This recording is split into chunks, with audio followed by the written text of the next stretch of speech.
마태복음 49번째 시간입니다. 제목은 거짓 선지자들을 삼가라입니다. 세상 나라에서 하나님 나라를 살아가는 하나님 나라의 백성들이 마땅히 지켜야 하는 삶의 규칙, 그것이 산상수훈입니다.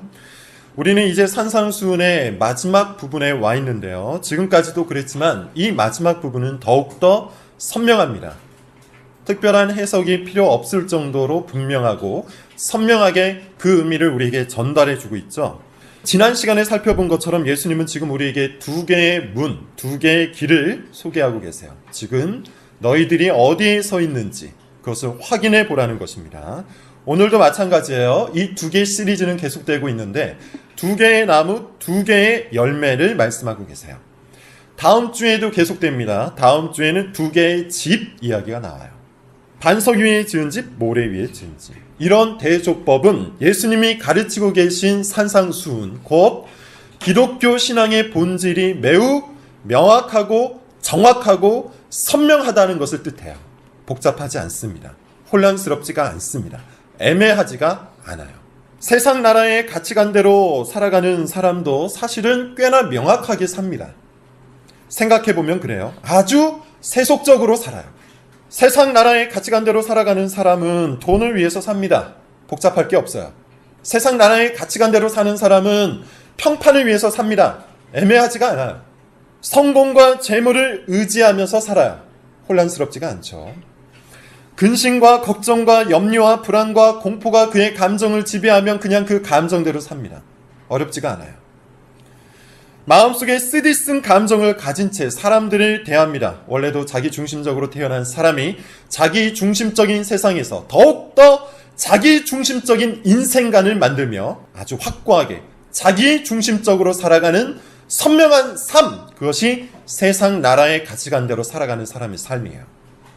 자기 밖에 있는 세상, 곧 하나님을 사랑하고 곧 이웃을 사랑하는 것이 무엇인지조차 모르기 때문에 세상 나라의 가치관대로 살아가는 사람도 꽤나 선명하게 자기를 위해서 삽니다. 하나님의 영광을 위해 교회를 중심으로 살아간다는 것이 무엇인지조차 모른다는 거예요. 왜 개인보다 교회가 앞서는지, 왜 가정보다도 교회가 앞서는지, 왜 개인과 가정보다 하나님의 나라가 앞서는지 전혀 알지 못한다는 겁니다. 세상 나라의 가치관대로 살아가는 사람들은 그 지성이 어두워져 있기 때문에 이와 같은 진리의 내용을 깨닫지 못한다는 것이죠. 그런 의미에서 그들도 꽤나 명확한 삶을 살아요. 자기 자신을 가장 소중하게 여기면서 삽니다. 자기 소견에 오른 대로 삽니다. 그 어떠한 공동체보다도 교회보다도 개인을 더욱더 중요하게 여기면서 삽니다. 하나님의 나라보다도 세상 나라의 삶을 훨씬 더 소중하게 여기면서 그렇게 선명하게 삽니다. 이처럼 예수님이 말씀하시는 두 개 시리즈는 기독교 신앙이라는 것이 상당히 선명하다는 것을 의미해요. 기독교 신앙을 가진 사람, 다시 말해서 예수님을 믿고 구원을 받고 제자와 성도가 되어서 살아가는 사람은 삶의 동기와 내용과 방향이 다르다는 거예요. 자기 중심적인 세상에서 빠져나와서 자기 밖에 있는 세상, 곧 하나님이 중심이 되는 세상으로 뛰어 들어간다는 거예요. 하나님께서 자기 영광을 위해 세우신 기간, 교회 중심으로 자기 삶을 만들어 간다는 거예요. 하나님을 사랑하고 이웃을 사랑하는 삶이 무엇일지를 고민하면서 살아갑니다. 자기 소견에 오른 대로 살기보다는 말씀 의존적으로 살아가요. 근심과 염려와 걱정과 불안과 공포가 많을수록 거기에 얽매여 살기보다는 하나님께 간구하면서 삽니다. 돈과 성공과 평판에 사로잡히지 않기 때문에 욕심이 없어지죠.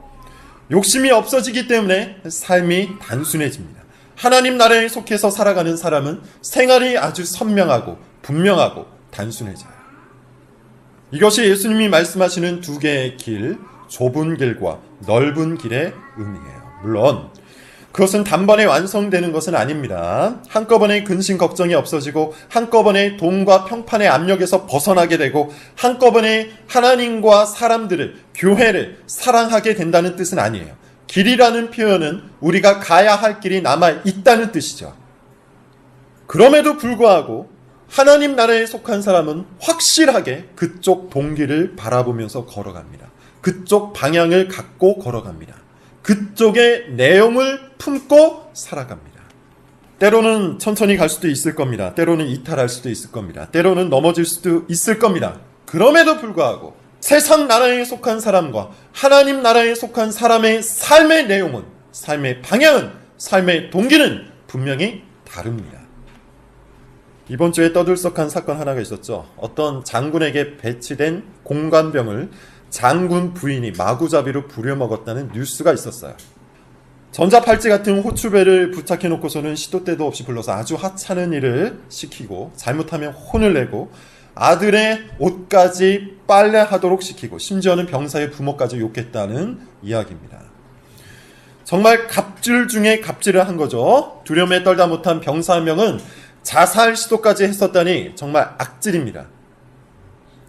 그런데 더 놀라운 것은 이들이 교회의 장로여 권사라는 것이죠. 인터넷에 기도하는 사진이 돌아다니는데 얼마나 부끄러운지 모릅니다. 교회를 다닌다면서 불법적인 특권을 가지고 어린 병사들을 괴롭힌 거예요. 예배를 드리고 성경을 읽고 기도를 할 때 도대체 무슨 생각을 한 걸까요? 도대체 어떠한 마음을 품고 교회를 다닌 걸까요? 그런데 여러분, 남들을 욕하는 것은 쉽죠. 남들이 저지른 명백한 잘못을 비난하는 것은 어려운 일이 아니에요. 교회 다닌다는 사람들의 만행과 범죄를 보면서 손가락질을 하는 것, 교회를 욕하는 것은 쉬운 일입니다. 하지만 그런 만행과 범죄의 씨앗이 우리 안에 있다는 것을 발견하는 것은 어려운 일이에요. 무슨 말일까요? 다시 말해서 여러분들은 지금 예배를 드리고, 지금 성경을 읽고, 지금 기도를 하고 있는데 그와 같은 신앙 행위를 하면서 도대체 무슨 생각을 하고 있습니까? 여러분의 일상과 이와 같은 신앙 행위를 긴밀히 연결시키는 작업을 치열하게 하고 있습니까? 아니면 아무 생각 없이 듣고 있습니까? 교회에서의 삶을 일상에 적용시키기 위한 몸부림, 발버둥, 그런 노력이 있냐는 거예요. 성경을 읽고 기도를 하고 예배를 드리는 그 신앙 행위에 합당한 열매들이 여러분의 일상 속에 맺히고 있냐는 거예요. 만약에 그렇지 않다면 우리의 일상도 이와 같은 범죄와 만행의 씨앗을 가지고 있는 거예요. 말씀대로 사는 것이 아니라 살고 싶은 대로 살고 있다는 것입니다. 단지 정도의 차이만 있을 뿐 별다를 바가 없는 삶을 살고 있다는 거예요. 예수님의 말씀을 따르면 우리는 두 개의 삶, 두 개의 길, 두 개의 나라 중에 하나밖에는 선택할 수가 없기 때문이에요. 그러므로 여러분, 우리는 우리 스스로에게 다시 한번 물어봐야 합니다. 나는 정말 좁은 길에 서 있는가? 나는 정말 좁은 문을 통과했는가? 나는 정말 예수님이 말씀하신 대로 살고 싶어 하는가? 개인보다 교회를, 사적인 생활보다 하나님 나라를, 자아 실현보다 하나님의 영광을 원하는 마음으로 사는가? 돈과 평판과 성공에 사로잡혀서 살고 있는 것은 아닌가? 이 질문 앞에 진지하게 선다면 저는 그것만으로도 충분한 대단한 의미가 있다고 생각해요. 왜냐하면 대부분의 사람들은 이런 질문조차도 의식하지 않고 자기 멋대로 살기 때문이죠. 어떤 사람들은 이런 설교를 듣는 순간조차도, 지금 바로 이 순간조차도 자기 자신에게만 푹 빠져서, 자기 생각에만 푹 빠져서 살고 있기 때문이에요. 우리가 넓은 길에서 돌이키지 못하도록, 우리가 이런 질문 앞에 진지하게 서지 못하도록, 결국에는 우리로 하여금 좁은 길을 걸어가지 못하도록 만드는 아주 중대한 이유가 있습니다. 그런 가르침이 없기 때문이에요. 그렇게 가르치지 않기 때문이에요.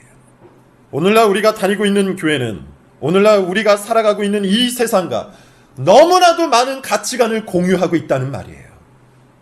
한마디로 오늘날 많은 교회가 세상과 다를 필요가 없다, 이렇게 가르친다는 거예요. 오히려 할 수만 있다면 세상의 가치관을 적극적으로 수용해서 성공하라고 가르치죠. 세상이 가는 그 넓은 길에서 돌이키라고 말하지 않고 세상이 가는 길에서 가장 빨리 달리는 사람이 되라고 가르치고 있다는 거예요. 하나님께로 가는 길이 따로 있는 것이 아니다. 어차피 모든 길은 하나님께로 통하니 굳이 좁고 나쁜 길로 갈 필요가 있는가? 넓고 편한 길로 가라. 하나님도 그것을 좋아하신다. 어렵게 살지 말아라. 세상 사람들이 가는 대로 대신 더 빨리 갈 수 있도록 하나님의 도우심을 간구해라. 그것이 신앙이다. 안타깝게도 이런 식의 가르침이 교회 안에 너무 많습니다. 예수님께서는 이것을 이미 충분히 알고 계셨어요. 그래서 이런 말씀을 하시죠. 오늘 본문입니다. 15절 같이 한번 읽어봅시다. 자, 시작. 거짓 선지자들 삼가라. 양의 옷을 입고 너희에게 나아오라. 속에는 누락질, 좁은 길을 걸으라고 말씀하신 예수님께서 곧바로 바로 이어서 이런 말씀을 하세요. 거짓 선지자들 삼가라. 삼가라는 말씀은 주의하라, 경계하라, 분별하라는 뜻입니다. 즉 예수님은 거짓 교훈, 잘못된 복음, 헛된 가르침을 주의하라고 말씀하시는 거예요. 문맥과 연결해서 말씀을 드리면 넓고 편안한 길을 기독교 신앙이라고 가르치는 사람을 주의하라는 뜻이에요. 오늘날 우리가 듣고 있는, 오늘날 우리가 받아들이고 있는, 오늘날 우리가 믿고 있는 복음은 어떤 모습입니까? 지금 우리 시대에는 두 개의 복음이 있어요. 이렇습니다. 첫 번째는 하나님은 사랑이시다. 사랑의 하나님은 당신을 정말 너무너무 사랑하신다. 얼마나 사랑하시냐 하면 아들을 죽이셔서 당신을 살리실 만큼 사랑하신다. 그러므로 당신은 구원자 예수를 믿기만 하면 된다. 신앙생활이라는 것도 크게 어려울 거 없다. 지금과 같이 살던 대로 살면서 몇 가지만 더 하면 된다. 이것만 잊지 말아라. 하나님은 당신을 사랑하신다. 이것이 첫 번째 복음이야. 두 번째 복음은 이렇습니다. 하나님은 거룩하시다. 그분은 죄를 미워하신다. 죄는 하나님을 향한 반역이다. 하나님 없이 살아가는 모든 사람은 죄인이다. 죄는 반드시 죽는다. 그러나 하나님은 사랑이시다. 그렇게 하나님께서는 우리의 주와 그리스도가 되시는 아들 예수를 보내셨다. 그분은 십자가에 죽으시고 부활하심으로 우리의 구원자가 되셨을 뿐만 아니라 우리의 왕이 되셨다. 그러므로 신앙생활이라는 것은 예수님을 우리의 구원자로 그리고 우리의 통치자로 받아들이는 것이다. 지금과 같이 살던 대로 사는 것은 신앙이 아니다. 어떤 것이 참된 복음일까요? 어떤 것이 성경적인 복음일까요? 답은 우리가 이미 알고 있습니다. 두 번째예요. 예수님은 우리의 구원자입니다. 또한 우리의 왕이 되십니다. 그러므로 진짜 복음을 만난 사람은, 정말로 구원을 받은 사람은, 참된 성도와 제자는 반드시 삶이 변해요. 반드시 삶이 변해요. 성경을 보십시오. 신약 성경을 보십시오. 그리스도의 복음을 들은 사람치고 변하지 않은 사람이 있습니까? 예수님이 왕이 되시는 나라에서 살아간다는 거예요. 더 이상 하나님 없는 삶, 하나님을 두려워하지 않는 삶, 하나님의 말씀과 상관없는 삶을 살 수가 없다는 거예요. 죄를 멀리하게 된다는 겁니다. 그런 의미에서 성화가 없는 칭의는 있을 수가 없어요. 그런 의미에서 거룩이 없는 구원은 있을 수가 없어요. 그런 의미에서 변화와 성장이 없는 신앙이란 있을 수가 없어요. 세상도 사랑하고 하나님도 사랑하는 양다리 성도는 존재할 수가 없다는 말이에요. 그런데 거짓 선지자들, 거짓 교사들, 그들은 그런 일이 있을 수 있다고 가르칩니다. 양다리를 거치면서 살아갈 수 있다고 가르쳐요. 자아 실현도 하면서 하나님의 영광을 위해서 살 수 있는 방법이 있다고 가르쳐요. 자기 자신을 가장 소중히 여기면서 개인의 사생활을 전혀 포기하지 않으면서 주님의 교회를 세울 수 있다고 가르쳐요. 돈과 성공과 평판을 위해 살면서 동시에 하나님 나라를 위해서도 살 수 있다고 가르쳐요. 가장 중요한 것은 그렇게 살아도 괜찮다. 그렇게 살아도 상관이 없다. 그렇게 살아도 너는 틀림없이 구원받는다. 이렇게 가르친다는 거예요. 이런 거짓 교사, 이런 거짓 선지자들은 오늘날에만 있었던 것은 아닙니다. 구약시대에도 있었고 신약시대에도 있었습니다. 구약 한 구절, 신약 한 구절 찾아보도록 하죠. 먼저 예레미야 6장 13, 14절입니다. 예레미야 6장 13절, 14절 읽어봅시다. 같이 읽습니다. 시작. 이는 그들이 가장 작은 자로부터 큰 자까지 다 탐욕을 부리며 선지자로부터 제사장까지 다 거짓을 행하며 그들이 내 백성의 상처를 가볍게 여기면서 말하기를 평강하다. 이스라엘의 엉망이 되었어요. 큰 자부터 작은 자에 이르기까지 모두가 탐욕을 부립니다. 자기 욕망을 추구하면서 산다는 겁니다. 자아 실현이 목적이 된 시대였습니다. 다 자기 욕심껏, 다 자기 만족을 추구하면서 살아가던 시대였어요. 더 큰 문제는 그것을 지적하고 회개를 가르치고 참된 신앙을 일러주어야 하는 제사장과 선지자들이 거짓말을 하고 있었다는 것이죠. 거짓 교훈을 가르치고 있었다는 것이죠. 그들의 거짓말이 이런 겁니다. 평강하다, 평강하다. 그렇게 탐욕을 부리면서 살아도 괜찮다. 그렇게 자기 욕심껏 자아 실현을 하면서 살아도 괜찮다. 어차피 우리는 선택받았다. 하나님은 우리를 편애하신다. 우리가 무슨 짓을 해도 하나님은 우리에게 아무 일도 할 수 없다. 지금까지처럼 그렇게 편하고 넓은 길을 걸으면서 살아가라. 아무 문제 없다. 그러나 이것은 거짓말입니다. 잘못된 가르침입니다. 올바른 복음이 아닙니다. 하나님께서는 우리가 하나님과 올바른 관계를 맺게 하기 위해서, 즉 돌보시는 아버지와 순종의 자녀의 관계, 능력 있는 왕과 경외하는 백성의 관계를 만들기 위해서 복음을 주신 거예요. 그것이 복음의 목적이에요. 우리 멋대로 살라고 복음을 주신 것이 아니에요. 우리의 신분과 상태를 바꾸기 위해서 주신 것이 복음이에요. 그러므로 탐욕을 부리면서 자기들 멋대로, 자기 소견에 오른 대로, 자기 판단과 자기 만족을 가장 중요하게 생각하면서 그렇게 살아가는 것은 복음에 합당한 삶이 아닙니다. 신앙이 아닙니다. 넓고 편안한 길은 생명으로 인도하는 길이 아닙니다. 신약 성경도 한번 봅시다. 베드로후서 2장 1절부터 3절이에요. 베드로후서 2장 1절부터 3절. 세 절입니다. 같이 한번 읽어보죠. 시작. 그러나 백성 가운데 또한 거짓 선지자들이 일어났었나니 이와 같이 너희 중에도 거짓 선생들이 있으리. 그들은 멸망하게 할 이단을 가만히 끌어들여 자기들을 사신 주를 부인하고 임박한 멸망을 스스로 취하는 자들, 여럿이 그들의 호색하는 것을 따르니 이로 말미암아 진리의 도가 비방을 받을 것이요 그들이 탐심으로써 지어낸 말을 가지고 너희로 이득을 삼으니 그들의 심판은 아니하며. 베드로가 이렇게 예언하고 있죠. 교회 안에 거짓 선생들이 나타난답니다. 교회 밖이 아니죠. 교회 안에 거짓 선생들이 나타난대요. 그들은 호색한다고 하죠. 이것은 성적인 쾌락을 추구한다는 말인데 조금 더 넓은 의미로 얘기하면 자기 욕망, 자기 본능에 맞게 살아간다는 뜻이에요. 자기 안에 있는 온갖 쾌락적 본능들을 위해서 살아간다는 뜻입니다. 또한 그들은 거짓말쟁이에요. 탐심으로써 지어낸 말, 탐욕을 위해서 지어낸 말을 갖고 사람들을 가르친답니다. 이유가 뭐죠? 성도들을 통해 이득을 얻으려고, 명예를 얻으려고, 성공을 얻으려고, 평판을 얻으려고, 돈을 얻으려고 탐심으로써 지어낸 말을 한다고 해요. 여기에서 우리는 거짓 선생들의 아주 중요한 특징을 알 수가 있는데요. 그들은 모든 사람들을 만족시키려고 합니다. 거짓 선생들은 결코 사람들이 듣기 싫어하는 말을 하지 않습니다. 그들은 결코 거치는 말을 하지 않습니다. 사람들의 마음을 불편하게 하는 말을 하지 않는다는 거예요. 싫어하는 말을 하지 않고 좋아하는 말을 합니다. 선명하게 말하지 않고 애매하게 말합니다. 쾌락을 옹호하고 탐심을 찬성합니다. 넓고 편안한 길에 생명이 있다고 거짓말을 합니다. 왜냐하면 거짓 선생들은 사람들을 변화시키는 것이 목적이 아니라 사람들을 이용해서 자기 이득을 챙기는 것이 목적이기 때문이에요. 칼빈이 본문을 주의하면서 아주 좋은 말을 했는데 이렇습니다. 우리는 사람들이 거짓에 끌리는 성향을, 강한 성향을 지니고 있어서 속이고자 하는 천성을 타고났을 뿐만 아니라 스스로를 속이는 것에 있어서도 천재성을 타고났다는 것을 안다. 무슨 말입니까? 사람들은 기본적으로 진리보다는 거짓에 끌린다는 거예요. 본성적으로 그렇다는 거예요.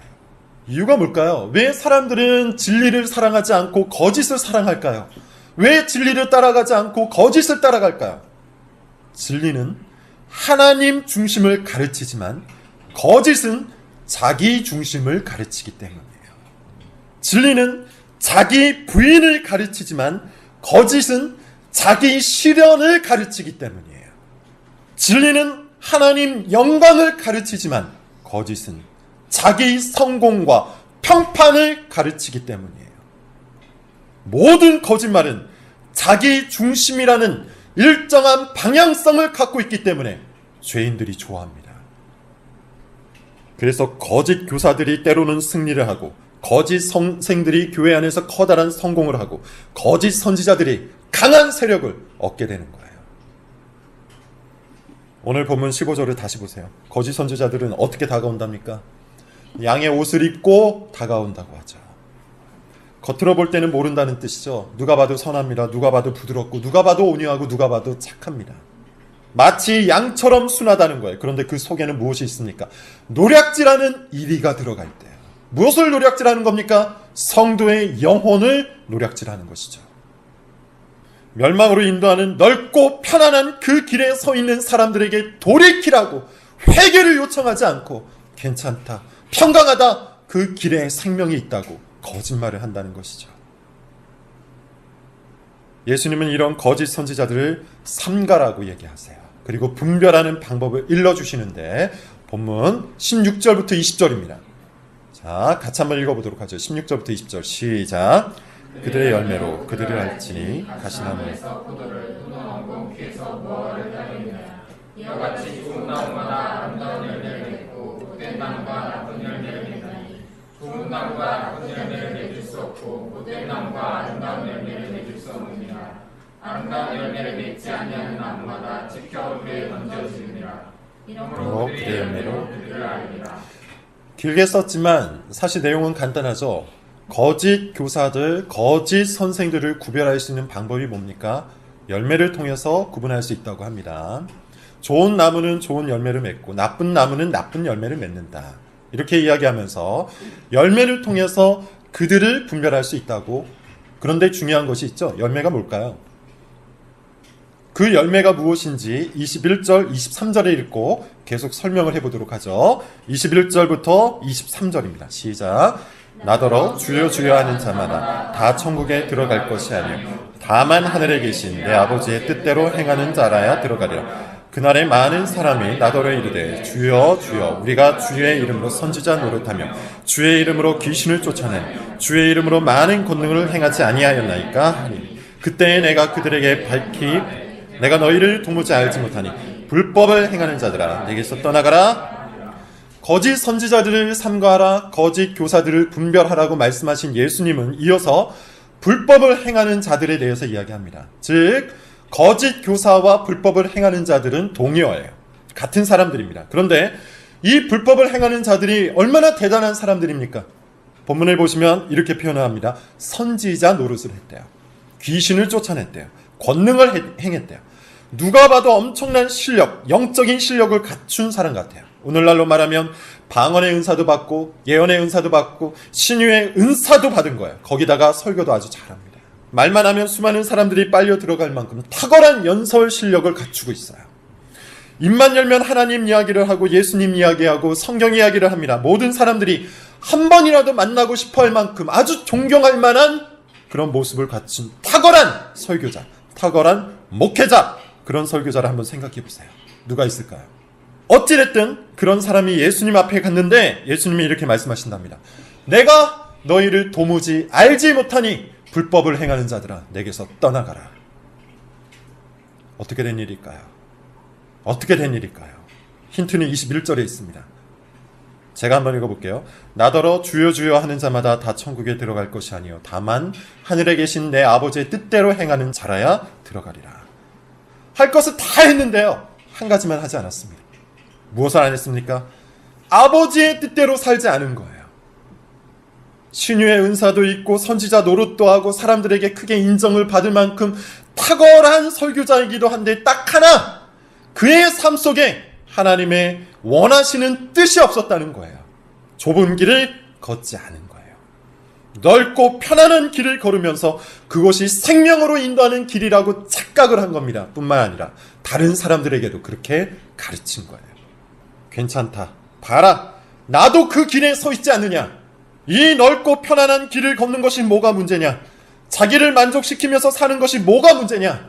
이 정도면 충분히 하나님을 위해서 살고 있는 게 아니냐. 하나님을 믿고 예수님을 믿고 교회도 다니고 있고 헌금도 잘하고 있고 도대체 뭐가 문제냐. 주여 주여 하면서 잘하고 있는데 왜 자꾸 좁은 길 타령이냐. 그러나 예수님은 단호하게 말씀하시죠. 좁고 협착한 길을 통해서 오지 않은 사람은 나의 백성이 아니다. 넓고 편안한 길은 나의 복음이 아니라 나는 너희를 도무지 모르니 불법을 행하는 자들아 내게서 떠나가라. 여러분, 양의 옷을 입고 다가오는 거짓 교사의 열매가 무엇인지 아시겠습니까? 그들의 가르침이에요. 그들의 교훈이 곧 그들의 열매예요. 종교 생활은 가르치지만 신앙 생활은 가르치지 않는 거짓 선생의 교훈, 그것이 그들의 열매라는 거예요. 그들의 열매, 그들의 교훈이 무엇입니까? 다시 한번 말해봅시다. 그들의 교훈이 무엇입니까? 넓은 길을 걸어도 된다는 거예요. 편안한 길을 걸어도 된다는 거예요. 살던 대로 살아도 된다는 거예요. 그것이 바로 거짓 교사의 열매라는 거예요. 지금처럼 자기를 소중히 여기면서 자기를 중심으로 개인의 생활을 가장 우선순위에 두면서 자기 탐욕과 자기 만족과 자기 평판과 자기의 성공을 추구하면서 돈을 보물로 여기면서 그렇게 살아가도 전혀 문제가 없다. 주님의 교회는 두 번째, 세 번째 순위로 밀어놓고 하나님의 영광과 자아 실현을 동시에 추구하면서 끝까지 자기 소견과 자기 고집을 꺾지 않으며 살아도 평강하다, 괜찮다고 말하는 교훈. 멸망으로 인도하는 길을 생명으로 인도하는 문이라고 속이는 그 교훈. 넓고 편안한 길이 곧 그리스도인의 길이라고 말하는 그 교훈. 이 교훈이 거짓 교사들의 열매인 거예요. 그러므로 예수님은 이 교훈을 주의하라고, 삼가하라고, 분별하라고 말씀하고 계신 겁니다. 여러분, 거치는 말을 하지 않는 목사가 좋은 목사입니까? 마음을 불편하게 하지 않는 설교자가 좋은 설교자입니까? 모든 사람들이 고개를 끄덕이고 좋아하는 설교자가 좋은 설교자입니까? 살던 대로 살아도 괜찮다고 인정해주는 목사가 좋은 목사입니까? 거짓 교사들은 양의 옷을 입고 온다는 것을 잊지 마십시오. 여러분들의 영혼을 노략질하려고 달콤한 말을 한다는 사실을 잊지 마십시오. 우리는 지금 침묵회에 참여하고 있는 것이 아니라 영적인 전쟁터에 나와 있는 겁니다. 우리는 지금 동아리 모임을 하고 있는 것이 아니라 생명의 진리를 듣고 있는 겁니다. 우리는 지금 동네 산책을 하고 있는 것이 아니라 나그네 인생을 살고 있는 거예요. 참된 교훈을 들으십시오. 생명으로 인도하는 길은 좁고 협착합니다. 거치는 바위가 있고 걸려 넘어지게 하는 돌이 있으며 찾는 사람이 적은 길입니다. 세상의 흐름을 거스르는 길이고 저항이 심한 길이며 때로는 고독하고 때로는 모욕을 당하는 길입니다. 그러나 그 길이 생명의 길이에요. 그 길이 우리 구주 예수님이 걸으신 길이에요. 우리 구주 예수님이 죽으신 길이고 우리 구주 예수님이 살아나신 길이에요. 예수님이 걸으신 그 길, 좁고 협착하지만 생명으로 인도하는 그 길만이 우리가 걸어야 할 길이에요. 고단에서 잠시 쉬고 있는 분들이 있습니까? 다시 일어나셔서 그 길을 걸으시기 바랍니다. 두려워서 움츠려든 분들이 있습니까? 다시 일어나셔서 그 길을 걸으시기 바랍니다. 유혹과 시험으로 인해 딴 눈을 팔고 계신 분이 있습니까? 다시 일어나셔서 그 길을 함께 걸어갈 수 있기를 바랍니다. 그 길에만 생명이 있습니다. 우리 교회 모든 성도들 한 명도 빠짐없이 다 함께 우리 구주 예수님이 걸으신 그 좁고 협착한 길을 걸어갈 수 있기를 바랍니다. 기도하겠습니다.